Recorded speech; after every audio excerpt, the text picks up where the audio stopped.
kuendea vyema. Karibu sana. Uliposikia mgambo umelia, kuashiria kwamba ndio mwanzo wa makala yetu ya Elewa Sheria, makala yanayokujia kila siku ya Jumanne tukiangazia sheria humo nchini.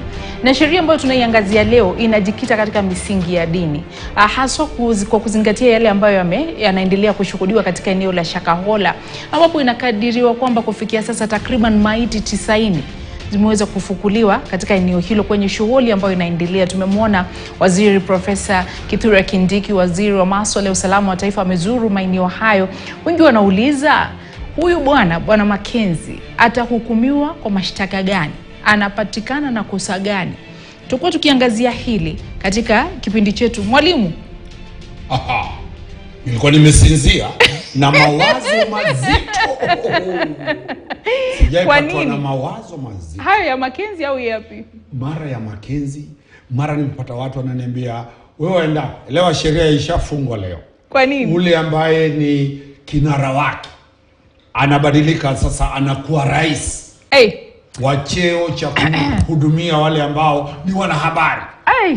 Watu wamenisumbua. Wakili, sijui watu walitoa, sijui ni Twitter, watu wanauliza, marais ni watatu katika taifa la Kenya. Rais William Ruto, rais wa LSK, na pia kuna rais wa wale ambao ni wanahabari. Na pia nikaambiwa kwamba hujaniambia huyu ni kweli unapigania kiti cha kuwa rais. Kampeni nazipiga kweli. Kwanza tuna uchaguzi siku ya Jumamosi. Nitaruhusiwa nipige kura mimi? Wahariri peke yake ndio wanaruhusiwa, lakini unaweza piga debe. Unaona umeshapiga debe. Mimi sijapiga debe, ni watu wale ambao wameniambia ni I wish you all the best. Tutakuimbia baada ya kipindi hiki na ama kile kingine, sababu wanasema swala wameniuliza, utakapoteuliwa kuwa rais wa wanahabari, utaacha kuendelea na hiki kipindi? Sasa mimi ni makamu wa rais wa baraza hilo, lakini unaona kazi nimekuwa nikipiga kama kawaida, sio? Sasa naenda kuwa rais na kazi bado nitaipiga kama kawaida, kwa sababu jukumu kuu ambalo mtu anapewa ni kupigania maslahi ya wanahabari. Kwa hivyo hivi sasa ushaonyesha kwamba una uwezo na una upasi na umekuwa tested, kama ile chuma imewekwa motoni na ishatoka ikiwa safi. Ushamaliza ile kipindi. Hiyo process tushapita. Kwa hivyo sasa tulikutana na returning officer. Sasa hivi tunasubiri sasa uchaguzi ufanyike. Tuko na debate. Unakumbuka tulikuwa na debate ya Rais Ruto na wale viongozi wengine mwaka jana. Sisi pia tuna debate yetu siku ya Alhamisi. Utaniita mimi kuuliza maswali? Lazima. Basi hayo ni zaidi ya yale tuliyoletea. Lakini dadangu anaenda kuuliza kiti, mimi nampigia upatu. Wale kumbuka kwamba asilimia ya wengi wa watu wanafikiri kwamba hajui Kiingereza, hajui Kiswahili. Leo mpigieni kura. Ndugu zangu, mwaona na ile sura unajua ya urembo ikionekana pale, ile hali ya wanahabari mambo yao yatangaziwa. Lakini tuangazie leo. Je, sheria inasema nini kuhusiana na uhuru wa kuabudu? Kipengele cha 32 cha katiba tulichokipitia wiki mbili zilizopita inasema nini? Kisha tuende chini na tuangalie, je, makanisa, mahali pa kuabudu, kuwe ni msikiti, kuwe ni madhabahu, kuwe vipi, taratibu ni zipi za kuweka ile mahali kama pale Shaka kuwe ni mahali pa kuhubiri? 3, tuangazie yule ambaye atahitajika kuwa yeye ndio mhubiri ama yeye ndio sheikh, anahitajika kuwa na kiwango kipi cha elimu. Na mwisho tuweze kuangalia swala hili la cult ulimwenguni. Ni jambo lililotokea katika Shakahola peke yake ama ni jambo lililomo ulimwengu mzima? Tutaangazia yale yaliyo pale. Na mwisho nikuulize wewe ambaye uko pale, je, umeshiriki katika cult? Je, mtoto wako, bibi yako, bwanako, ule mamako, ule babako, wale ambao ni wandani wako wamekuwa kule Shakahola? Je, Shakahola ni picha ya Kenya mzima ama tuna Shakahola peke yake katika taifa la Kenya? Mwisho tutaangazia wale ambao ni wakubwa wa sheria. Profesa Kindiki ashasema kwamba ule jamaa lazima atashtakiwa na genocide. Yule ambaye ni kiongozi wa mashtaka Nurdin Haji amesema kwamba ule jamaa atashtakiwa kwa kosa la terrorism. Rais mwenyewe amesema kwamba lile ni kosa la terrorism. Je, mbona ule jamaa akashikwa zaidi ya mara 3 mara 4 na akapewa dhamana ya shilingi 10,000? Kuna udhaifu wa sheria kudhibiti mambo kama haya. Hayo ndio maswala tutakayoyaangazia leo. Makinika. Na bila shaka, na tulikuwa si kitambo sana tuliangazia haki ya kuabudu wakati tulikuwa tukizungumza kuhusu haki ambazo kila Mkenya amehakikishiwa kwenye katiba. Tugusie tena haki ya kuabudu ni haki gani na ni wakati gani ambapo sheria inatambua kwamba haki hizo ambazo umewekewa kwenye katiba zimekiukwa kwa mujibu wa kipengele 32 cha katiba. Wajua watu leo watasema Umari anatoa mambo kwa kichwa. Nataka kuwasomea kama siku ile niliowasomea sababu ni jambo zito. Hili ni jambo ambalo kidogo Wakenya wanahitaji kujua nini hasa tunachokizungumzia. Kipengele cha 32 kinasema cha katiba, every person has the right to freedom of conscience, religion, thought, belief and opinion. Ya kwamba kila Mkenya ana uhuru. Wewe utachagua dini yako, wewe utachagua vile utakavyoabudu, hakuna mtu ambaye atakushurutisha. Katika B inasema every person has the right either individually or in community with others, in public or in private, to manifest any religion or belief through worship, practice, teaching or observance, including observance on the day of worship. Ya kwamba ule uhuru umepewa, uhuru wa kuabudu umepewa jukumu na katiba katika kipengele cha 32B ya kwamba unaweza dhibitisha ule uhuru wako kwa kutumia nyimbo, kwa kutumia mahali, unaweza fanya in public place, unaweza weka maombi yako katika bedroom yako, unaweza weka maombi yako kwa njia za tarumbeta, unaweza dhibitisha ule uhuru wako wa kuabudu kwa kuvaa kofia kama Muislamu, kwa kuvaa sare safi ya wale mafadha na mapadri. Kwa hivyo kuna ile kuonyesha nguo za ibada zimelindwa, mavazi ya ibada yamelindwa, nyimbo za ibada zimelindwa na mahali ambapo unataka kufanyia pale. Kwa hivyo kile ni kipengele cha 32(1)B. Kisha wanaendelea na kusema a person may not be denied access to any institution of employment or facility or the enjoyment of any right because of the person's belief or religion. Ya kwamba huwezi zuiliwa kupata nafasi ya kazi, huwezi zuiliwa kuajiriwa, huwezi zuiliwa kuingia kwenye zahanati, kwenye shule kwa sababu ya dini yako. Kwa hivyo ule uhuru unaenda unasema kwamba uhuru huu haupewi na serikali. Uhuru ni zile tunaita fundamental human rights ambapo serikali inajukumishwa tu to recognize. Kwa hivyo ule uhuru ndio ule jamaa wetu ambaye tutamzungumzia anaitwa Mackenzie, na sijui mbona rais kamuita Mr. Mackenzie sababu hastahili kutajwa jina la Mr. sababu ni mtu ambaye ameharibu katiba kipengele cha 32, lakini tutaendelea. Kwa hivyo ule uhuru ndio huo. Kila mmoja amehakikishiwa uhuru. Ni wakati gani ambapo sheria inatambua kwamba uhuru huu ambao umepewa na katiba umekiukwa? Uhuru wa kuabudu au hata kuwa kiongozi wa dini. Ni wakati gani ambapo sheria inasema kwamba hapa sasa umekiuka katiba? Kuna ile tunasema limitation of the Bill of Rights. Ya kwamba ikiwa ule uhuru wako umepewa, unaweza dhuru wengine, unaweza angamiza wengine, unaweza leta maafa katika taifa la Kenya, unaweza zua vita na maangamizi katika watu wengi, basi ule uhuru serikali lazima itachukua ile limitation kwa kukukamata na kushtaki. Kwa hivyo ule Mackenzie ana uhuru wa kufanya kanisa lake, lakini ule uhuru umeadhiri. Nikija hapa walikuwa washafika watu zaidi ya 89 washafariki, watoto wako pale, watu ambao walionusuriwa kutoka pale ni magofu ya watu wamekwisha, mbavu ziko nje, Sisi tunaona zile katika KTN News wakati inapokwenda kwenye jangwa wakati wa drought, ndio tunaona ng'ombe ziko pale. Ile sura ya binadamu tuliyoiona pale, sababu ya maombi, sababu ya mahubiri ya yule Makenzi. Basi ule uhuru wake lazima serikali itaingilia, na ili kulinda umma. Kumbuka, serikali unayoichagua ndiyo ina jukumu la kulinda maisha ya watu.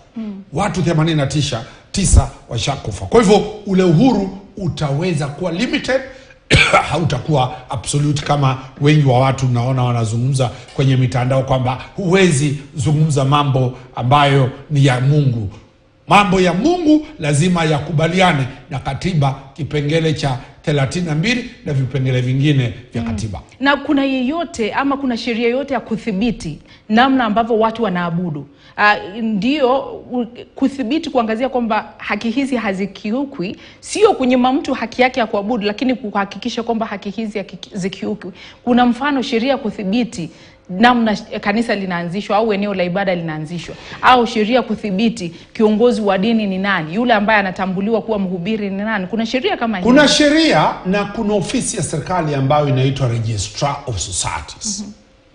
Ule Registrar of Societies ni ofisi iliyomo kwenye ofisi ya Attorney General, hivi kwamba kanisa zote katika taifa la Kenya lazima zikuwe registered katika ile ofisi ya Registrar of Societies.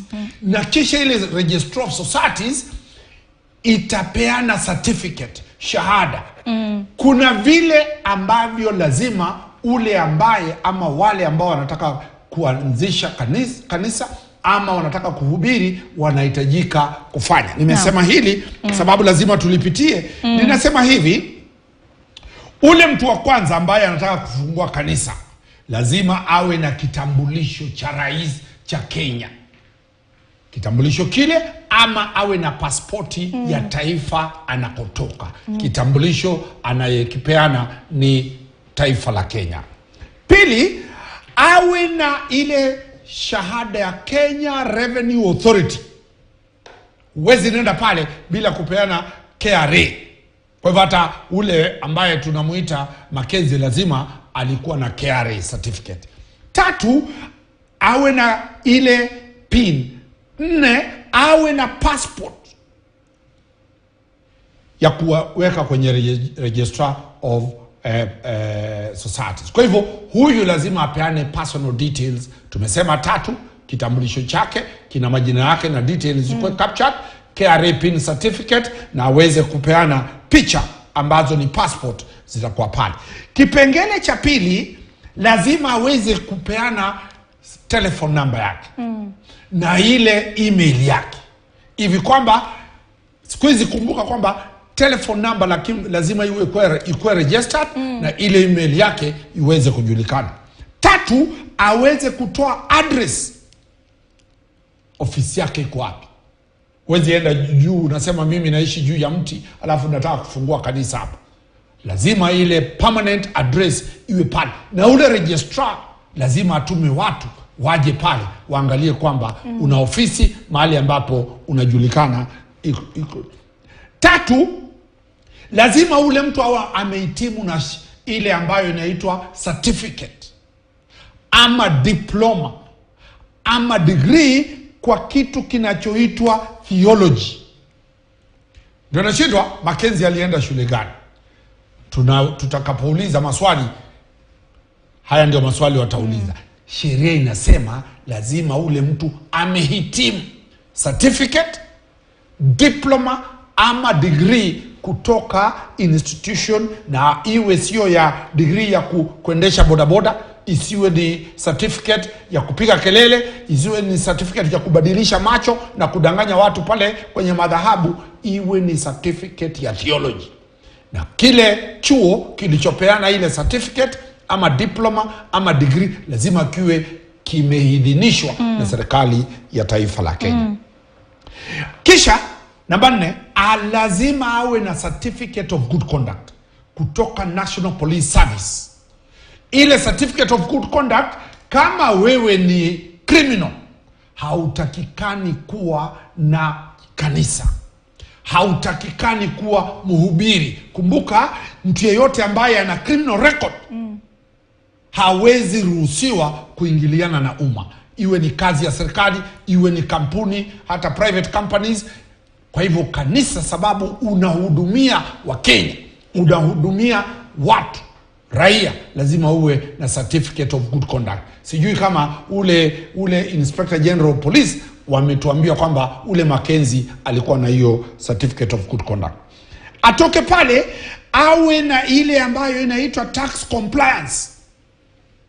Lazima ule jamaa aonyeshe kwamba analipa ushuru. Kama halipi ushuru, kuna ile inaitwa exemption. Makanisa huwa mara nyingi yamekuwa exempted kulipa ushuru. Lazima ule KRA ampe ile certificate ya exemption, kwamba hili ni kanisa, huyu ni mhubiri, lazima apewe ile certificate. Kwa hivyo hayo ndio maswali wa Kenya wataulizia, kwamba wacha kutuambia porojo nyingi, tueleze kama Mackenzie ana vipenge hivi vitu tunasema. Namba 6, kila mmoja wa wale watakaokuwa officials lazima watafanya hati sahihi, affidavit. Kwa kiapo, wamekula kiapo, mimi naitwa fulani fulani, nimesoma mahali fulani, nimehitimu mahali fulani, mimi ni mhubiri, mimi sijaua mtu, mimi sijafanya makosa haya. Kisha ule commission of oath akaweka ile signature. Kwa hivyo vile zile affidavits ama hati sahihi lazima ziwe ule registrar of societies awe nazo. Lazima kuwe na introduction letter na recommendation letter from a religious society. Kumbuka kuna zile National Council for Churches of Kenya, kuna zile vile wamejipanga. Lazima kuwe recommended kutoka kwa zile recognized organizations za makanisa, za misikiti, za zile temple, za kuonyesha kwamba huyu jamaa ama huyu mama amehitimu pale. Ile recommendation ya Mackenzie, tunataka kujua nani alimvote na kusema kwamba mimi ikiwa ataua watu, atahubiri na uwe watu, mimi nitakamatwa na kushtakiwa. Lazima Registrar of Companies, Registrar of Societies atupe hiyo. Kisha atapeana list ya watu wale ambao watakuwa kwenye ile kanisa lake, list ya members ya kanisa yake. Lazima wawe registered, majina yao, vitambulisho vyao, nambari za simu, na ile register iwe inajulikana na Registrar of Society. Hivi kwamba huwezi nenda leo kwenye kanisa ya Mackenzie, ukatoka kesho ukaenda kanisa nyingine, ukatoka kesho ukaenda kanisa nyingine. Kuna register ya watu ambao ni waumini wa kila kanisa. Sababu ile register, utakapofanya makosa, ile register ndio unakuwa struck out to be a member ya ile, unakuwa excommunicated. Sasa tunataka kujua wale watoto waliofukuliwa pale, ile register iko wapi? Mackenzie alete register ya wale ambao wote ni wafuasi wake, walioingia pale, waliingia lini, na status yao ni gani, na ile register ni mali ya serikali ya taifa la Kenya. Kwa hivyo mtu asifikiri kwamba kufungua kanisa ni ovyo tu, wewe waingia, wafanya vile unafanya na ukatoka. Lakini kumbuka, kuna wale uingia mara moja na kuondoka. Leo hii kuna harusi, basi kwa mfano yule ambaye ni Zubeda ashakuwa rais, amechaguliwa kuwa rais, siku ya Jumapili tunaenda kushukuru Mungu kwa kanisa lake. Pale hutaulizwa ukue memba, wewe ni mgeni wa siku moja. Mimi nasema kama ni mfuasi wa kanisa, kila kanisa inajukumishwa kuwa na register ya members wa ile kanisa. Kwa hivyo hayo ndio masuala mazito ambayo serikali itajibu wa Kenya kama haya yaliweza kuidhinishwa. Kwa hivyo ndivyo sasa. Kisha mahali ambapo kanisa lile litakuwa linafanyia sherehe, lazima ikuwe registered. Wale ambao ni polisi wakubali kwamba mahali pale hapana shida. Kumbuka kuna sheria inasema kwamba mahali pa mahubiri ama shule lazima yasikue kwenye juu ya mabaa. yasikue kwenye mahali kuna makaburi na mambo kama yale, at least 300 meters kutoka mahali ambapo ni public places. Kwa hivyo ile security committee ya Kilifi, ya pale Malindi, lazima ilikaa na kuangalia na kuapprove. Hizo minutes za security committee ndizo ule ambaye anaitwa Mackenzie lazima awe nayo, kumaanisha kwamba polisi wanajua nini kiko pale ndani, nini kinaendelea pale ndani. Kuna taasisi za serikali tutakazoziangalia ambazo zinadhibiti haya maswala ambayo nimeyapitia. Kuna vitu ambavyo vinaweza kumzuia mtu kufungua kanisa au kuitwa mhubiri. Na unajua tumekuwa tukisikia majina mengi tu yakitumiwa. Tunasikia kuna pastor, kuna reverend, kuna bishop, kuna wengine wanajiita prophet, kuna wengine wanajiita prophetess.